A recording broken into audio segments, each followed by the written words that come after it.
Hello, welcome back to another story with me. It sure was nice yesterday to read aloud from the Bootmaker and the Elves and see all the responses on Class Dojo and see how many of you watched it on YouTube. That was really exciting for me. Jude spent the day yesterday in the garden, and as he was pulling weeds and getting the garden ready, look what he found. Do you remember when it was October and we had let a pumpkin rot in our classroom? Well, it looks like if you leave them outside and it has a really good shell, all those critters go inside there and eat out all the insides, but the outside was too crispy and hard for the critters to eat, so they left the shell, and what we have left is like a ghost pumpkin. It's like the skeleton of the pumpkin. Isn't that interesting? Oh, Fred thinks it's interesting. So I'll put that to the side. I have a napkin on the floor where I'm setting that. So it's not getting the floor all icky. But I thought I would share that with you before I started my story today. I'm reading this story called Jumanji. And I know that as soon as I said that, there's a whole bunch of you that got really excited because you thought, oh, I know that movie. But this is one of those books from when I was a little girl, was one of the most popular books in the library. It's hard to get books like a book that you have to reserve. Like it used to be Diary of a Wimpy Kid or the Big Nate series. Jumanji was that series when I was a kid, and it was a book that people would put on hold because Chris Van Allsburg, the author, makes the most amazing illustrations as well. But we'll get into the book in just a minute because while we're reading, we're going to be looking at verbs. A verb is a kind of word. There are different parts of speech. There are nouns, adjectives, verbs, pronouns, all kinds of different parts of all different kinds of words that when we build them together make a sentence and paragraph and stories and everything else. So a verb is an action word that describes what someone or something is doing, what it does. And so I have a couple examples of verbs up here. Run. So when you're running, you're doing something, and so that would be a verb. Scoop. When you scoop something up, is that a verb? Yeah, because you're doing something. Sleep. Even though you're not really doing anything, you're just laying there, you're actually doing something when you're sleeping. You're sleeping. Play, chat, cry, breathe. Sometimes when I was a second grader, it was hard for me to remember that even though I wasn't trying to do something, I was still doing something. Even as I sit here just like this. I'm sitting, I'm breathing, I'm looking, I'm listening. I'm doing all kinds of things, even though it doesn't look like I'm doing anything. Watch or sat. So those are just a small example, a smattering, if you will, of different verbs. But what I like about the book Jumanji is Chris Van Allsburg takes it one step farther. And so I have an example, and I use somebody's name from our class who I know did all the worksheets yesterday and watched the video, and that was Lily. Lily went to school. So if we were to change that word went, I have a couple examples of the way that it changes the way she got to school. So Lily went to school. Lily ran. She ran to school. Why? We don't know. But it puts a different story in our head when we go from went to ran. What about if Lily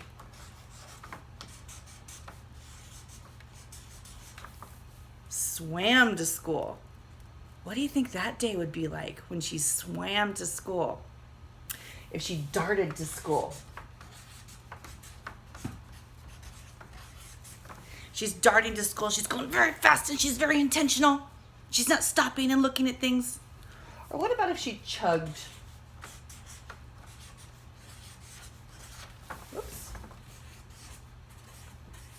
She chugged to school. I imagine she's just kind of slowly going, chugga, chugga, chugga, chugga, choo, choo. Or what about if she crawled? She crawled to school. I imagine the day she crawled to school would mean it's a day that she's not very excited to go to school. Or what if she whined?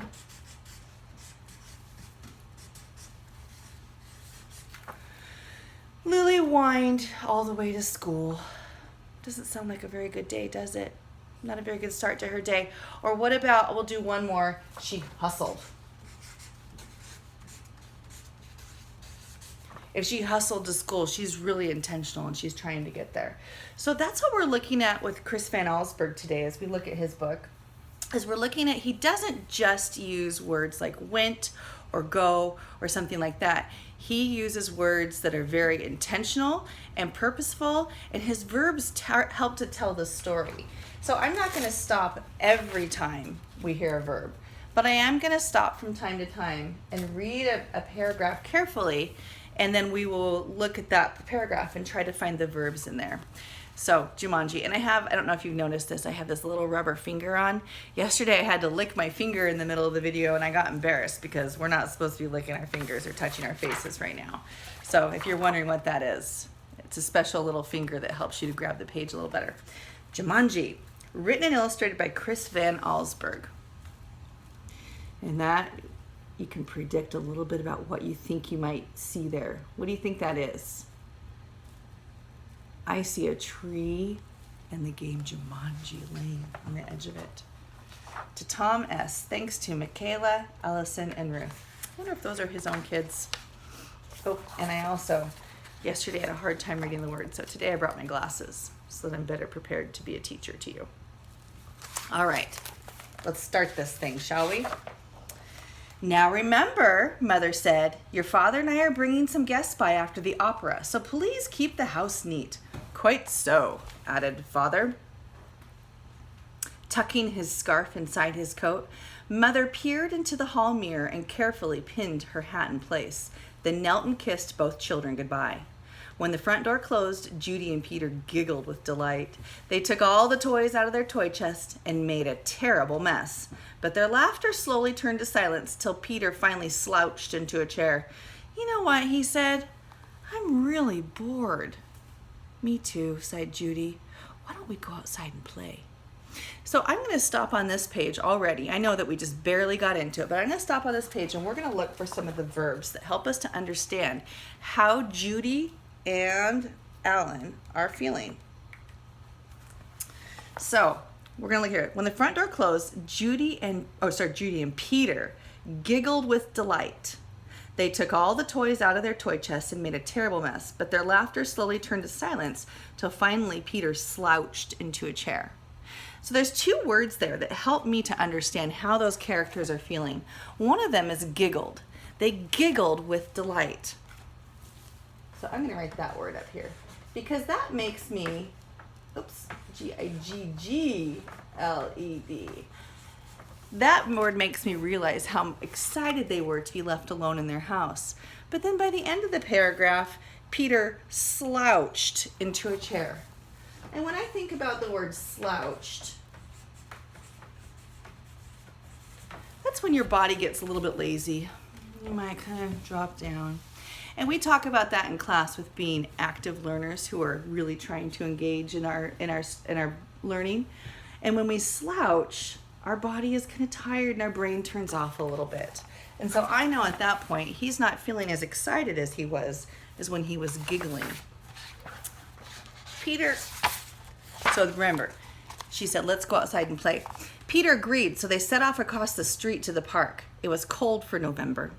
The children could see their breath like steam. They rolled in the leaves, and when Julie tried to stuff some leaves down Peter's sweater, he jumped up and ran behind a tree. When his sister caught up with him, he was kneeling at the foot of the tree, looking at a long, thin box. What's that? Judy asked. It's a game, said Peter, handing her the box. Jumanji, Judy read from the box, a jungle adventure game. Look, said Peter, pointing to a note taped to the bottom of the box. In childlike handwriting were the words, free game. Fun for some, but not for all. P.S. Read the instructions carefully. Want to take it home? Judy asked. Not really, said Peter. I'm sure somebody left it here because it's so boring. Oh, come on, protested Judy. Let's give it a try. Race you home. And off she ran with Peter at her heels. So there they are, running out of the park. taking that game home. And if you've seen the movie or read the story, you know what to expect. And I'm not always going to show you the pictures as I'm reading this one because they give away what's happening in the story. And so I might read it like this for a moment and then show you the picture. At home, the children spread the game out on a card table. It looked very much like the games they already had. There was a board that unfolded, revealing a path of colored squares. The squares had messages written on them. The path started in the deepest jungle and ended up in Jumanji, a city of golden buildings and towers. Peter began to shake the dice and play with the other pieces that were in the box. "Put those down and listen," said Judy. "I'm going to read the instructions. Jumanji, a young people's jungle adventure especially designed for the bored and restless." Does that describe Peter and Judy? I think so. A, player selects piece and places it in the deepest jungle. B, player rolls dice and moves piece along the path through the dangers of the jungle. C, first player to reach Jumanji and yell the city's name aloud is the winner. "Is that all?" asked Peter, sounding disappointed. "No," said Judy. "There's one more thing, and this is in capital letters. D, very important.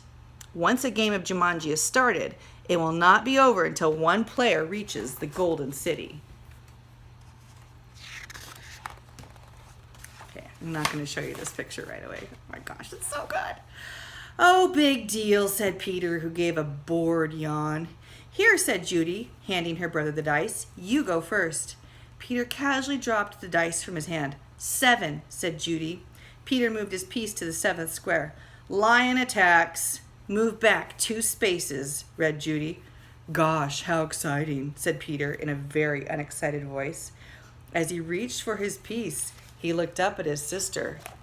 She had a look of absolute terror on her face. "Peter," she whispered, "turn around very, very slowly." The boy turned in his chair. He couldn't believe his eyes. Lying on the piano was a lion staring at Peter and licking his lips. That would be terribly exciting and also horribly frightening. The lion roared so loud it knocked Peter right off his chair. The big cat jumped to the floor. Peter was on his feet, running through the house with the lion's whisker length behind. He ran upstairs and dove under a bed. The lion tried to squeeze under, but got his head stuck. Peter scrambled out, ran from the bedroom, and slammed the door behind him. He stood in the hall with Judy gasping for breath. "I don't think," said Peter between gasps of air, "that I want to play this game anymore." "But we have to," said Judy as she helped Peter back downstairs. "I'm sure that's what the instructions mean. That lion won't go away until one of us wins the game." All right, we're going to pause here for a moment and we're going to look for some of the verbs, the powerful verbs in this part. The lion roared so loud. So he roared. That's a verb right there. If you heard a lion roar, you'd definitely be excited. You might be scared. You probably would be scared if he wasn't at the zoo. Roar! The lion roared so loud it knocked. Yeah, knocked. Knocked. Knocked. Ooh. It didn't tip him. It didn't touch him. It knocked him right off his chair. The big cat jumped to the floor.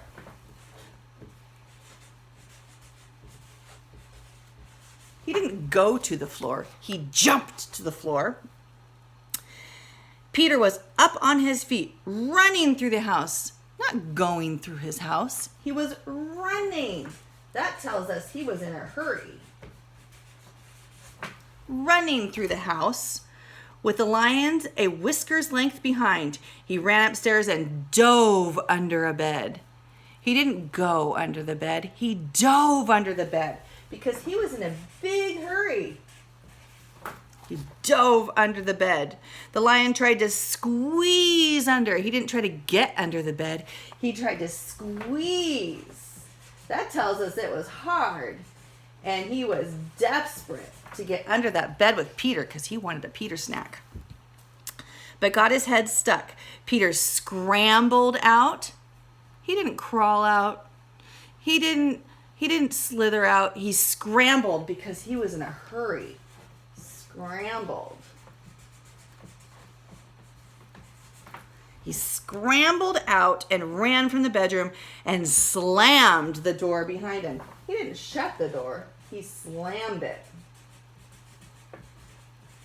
Chris Van Allsburg really did a good job using verbs, because writers, when they're writing something for an audience, they want it to be interesting. If he said go and went a whole bunch, I don't think the story would be quite as interesting as this, with all those fabulous words that tell us all kinds of descriptions without having to get too wordy. He just used really purposeful verbs. Oh, whoops, I showed you that picture. You got a sneak peek. Peter stood next to the card table. Can't we just call the zoo and have him taken away? From upstairs came the sounds of growling and clawing at the bedroom door. Or maybe we could wait till Father comes home. No one would come from the zoo because they wouldn't believe us, said Judy. And you know how upset Mother would be if there was a lion in the bedroom. We started this game and now we have to finish it. Peter looked at the game board. What if Judy rolled a 7? Then there would be 2 lions. For an instant, Peter thought he was going to cry. Then he sat firmly on his chair and said, let's play. Judy picked up the dice, rolled an 8, and moved her piece. Monkeys steal food, miss 1 turn, she read. From the kitchen came sounds of banging pots and falling jars. The children ran in to see a dozen monkeys tearing the room apart. And I have to say, when I've seen this movie, that's my favorite part of the movie, are those naughty monkeys in the kitchen. Look at them, and they're looking right at Judy. Ooh, that would give me shivers. Oh boy, said Peter, this would upset Mother even more than the lion. Quick, said Judy, back to the game. Peter took his turn. Thank heavens he landed on a blank space. He rolled again. Monsoon season begins. Lose 1 turn. So a monsoon is a really wet kind of rainy storm that comes in tropical areas. Little raindrops began to fall in the living room. Then a roll of thunder shook the walls and scared the monkeys out of the kitchen. The rain began to fall in buckets as Judy took the dice. If I were Judy, I would be hurrying to play this game and finish it. Guide gets lost, lose 1 turn. The rain suddenly stopped. The children turned to see a man hunched over a map. Oh dear, I say, spot of bad luck now, he mumbled. Perhaps a left turn here, then... No, a right turn here. Yes, absolutely, a right turn, or maybe... Excuse me, said Judy, but the guide just ignored her. Around here, then over... No, over here and around this... Yes, good, but then... Judy shrugged her shoulders and handed the dice to Peter. What does that mean when she shrugged her shoulders? She didn't just hand the dice to Peter, she shrugged her shoulders. What do you think that means? Do you think that means she didn't care? Or do you think that means that she couldn't answer the question of what's going on with the guide? I think she does care. I think she just couldn't answer the question about what's happening with that guide. 4, 5, 6, he counted. Bitten by it, tsetse fly. Contract sleeping sickness, lose 1 turn. Judy heard a faint buzzing noise and watched a small insect land on Peter's nose. Peter lifted his hand to brush the bug away, then stopped, gave a tremendous yawn, and fell sound asleep, his head on the table. Peter, wake up, cried Judy. But it was no use. She grabbed the dice and moved to a blank. She rolled again and waited in amazement. Rhinoceros stampede, go back 2 spaces. As fast as he had fallen asleep, Peter woke up. Together, they listened to a rumble in the hallway. It grew louder and louder. Suddenly, a herd of rhinos charged through the living room and into the dining room, crushing all the furniture in their path. Peter and Judy covered their ears as sounds of splintering wood and breaking china filled the house. I like those 2 words, crushed and charged. What does charged mean when animals do it? If you get charged by an animal, what's it doing? It's running at you really fast, like trying to buck you out of the way so you go flying through the air. Charged. And if they're charging, they are not being careful and they are not being gentle. And if they crushed something, that's different than just breaking it, isn't it? You crush something, it's like squish, rah, boom. It's in smithereens.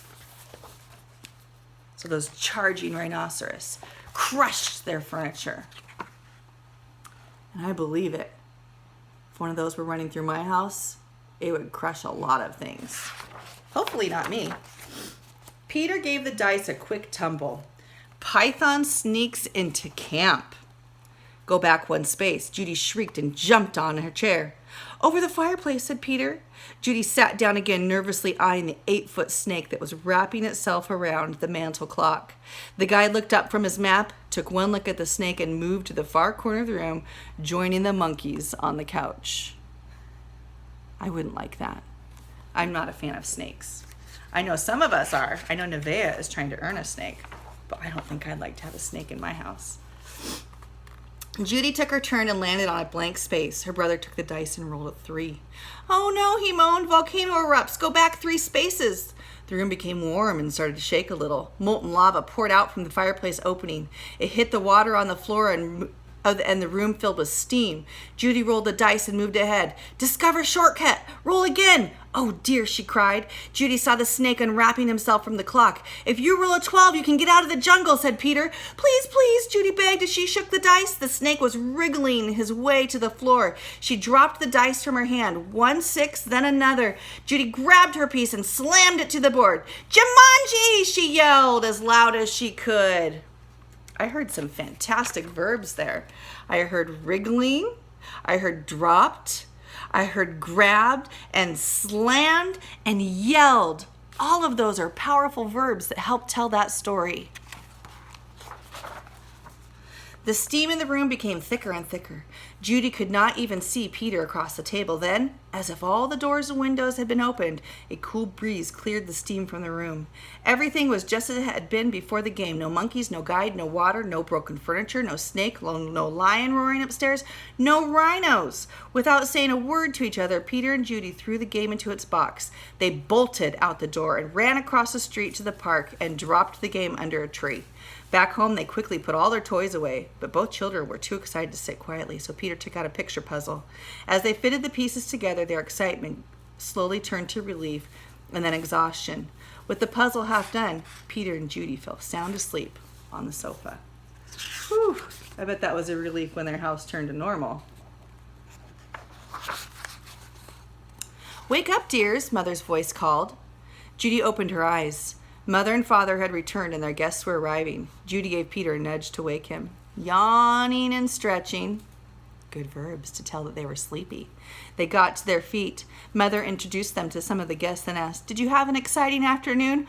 "Oh, yes," said Peter. "We had a flood, a stampede, a volcano. I got sleeping sickness," and Peter was interrupted by the adults' laughter. That can be frustrating, huh, when adults don't always hear what you're trying to tell them. "Well," said Mother, "I think you both got sleeping sickness. Why don't you go upstairs and put your pajamas on? Then you can finish your puzzle and have some dinner." When Peter and Judy came back downstairs, they found that Father had moved the puzzle into the den. While the children were working on it, some of the guests, Mrs. Boudwing, brought them a tray of food. Or one of the guests, sorry. "Such a hard puzzle," she said to the children. "Daniel and Walter are always starting puzzles and never finishing them. Daniel and Walter are Mrs. Budwing's sons. They never read instructions either." "Oh, well," said Mrs. Budwing, turning to rejoin the guests. "I guess they'll learn." Both children answered, "I hope so." But they weren't looking at Mrs. Budwing. They were looking out the window. 2 boys were running through the park. They were Danny and Walter Budwing. And Danny had a long, thin box under his arm. What do you think that box is? I think we all know what box that was. And that is the end of the story, friends. So that is the story of Jumanji. There are some things that you can do that are on Class Dojo that you can access. There's some worksheets if you want to do that. And I also encourage you, as you're doing your writing over the next couple weeks, that you start thinking about what kinds of verbs you're using in your writing. Chris Van Allsburg made Jumanji much more interesting by choosing interesting verbs, and you can do the same thing. What else was I going to say? I had something else to say about using verbs. I want you to look for verbs in your reading and maybe keep a journal of the different verbs that you find. Go on a little word hunt in the books that you're reading. And I think that's it from me. gosh, there was one other thing I wanted to say, but I guess I'll have to get you tomorrow.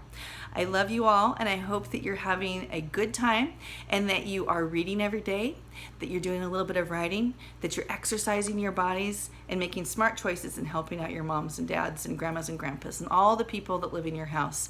Everybody is struggling right now with this quarantine. Everybody's staying home, and it's hard to work together this much sometimes. But I hope that you're using your best thinking, your best social awareness, and being a social detective and understanding when mom and dad need your help, or grandma and grandpa, whoever you live with. All right, I'll talk to you soon. I love you, and have a great day.